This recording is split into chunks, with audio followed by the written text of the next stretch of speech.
രക്താർബുദം ബാധിച്ച് വെള്ളായണി സ്വദേശി അഞ്ജലി സഹായം തേടുന്നു. മജ്ജ മാറ്റിവെക്കൽ ശസ്ത്രക്രിയയ്ക്ക് 30 ലക്ഷത്തോളം രൂപയാണ് വേണ്ടത്. രോഗത്തെ അതിജീവിച്ച് മുന്നേറാമെന്ന പ്രതീക്ഷയിലാണ് അഞ്ജലിയും കുടുംബവും.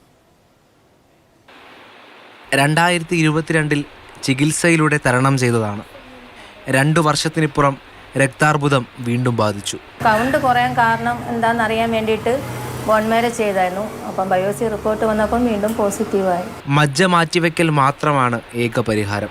ഡോണർ ഇപ്പം ഇളയ സഹോദരങ്ങൾ ആരെങ്കിലും ഉണ്ടെങ്കിൽ അവരത് മാച്ച് ആവുമെന്നാണ് പറഞ്ഞത്. അപ്പം ബ്ലഡ് ഗ്രൂപ്പ് എല്ലാം ഒരേ ഇതാണ്. പുറത്തുനിന്ന് ഡോണർ എടുക്കണമെങ്കിൽ 30 ലക്ഷത്തിലൊന്നും നിൽക്കില്ല. നമ്മളിപ്പോൾ അഡ്മിറ്റിന് പൈസ ആയാലേ നമുക്ക് അവളെ അഡ്മിറ്റ് ചെയ്ത് നോക്കാൻ പറ്റുള്ളൂ.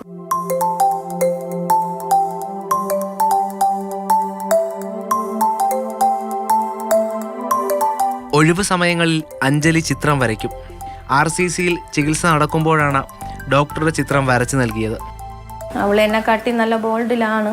അവൻ പറയുന്നത് ഇത് ചെയ്താൽ മതി, ഇനി ഒരു കീമോ ചെയ്യാൻ അവൾക്ക് വയ്യ. കാരണം അവിടെ അഡ്മിറ്റായി കീമോ ചെയ്ത് നമ്മളെ മുടിയെല്ലാം ആദ്യ സ്റ്റെപ്പ് എല്ലാം പോയി. അതിനുശേഷം ഇപ്പം ഇത്രയും ഇങ്ങനെ വന്നതാണ്. SSLC പരീക്ഷയുടെ ഫലം കാത്തിരിക്കുന്ന അഞ്ജലിക്ക് ഡോക്ടറാകാനാണ് മോഹം. മജ്ജ മാറ്റി വെക്കാൻ ശസ്ത്രക്രിയയാണ് ചെയ്യേണ്ടത്. അതിന് 30 ലക്ഷത്തോളം രൂപ ചിലവുണ്ട്. ഇപ്പം ഞങ്ങളെ കൊണ്ട് സാമ്പത്തികമായിട്ട് ഒന്നും ഞങ്ങളതിൽ ഇപ്പം ഇല്ല. ഇപ്പം ഭർത്താവിന് കൂലി വേലയാണ്, ഹോട്ടൽ പണിയാണ്, വേറെ ആരുമില്ല.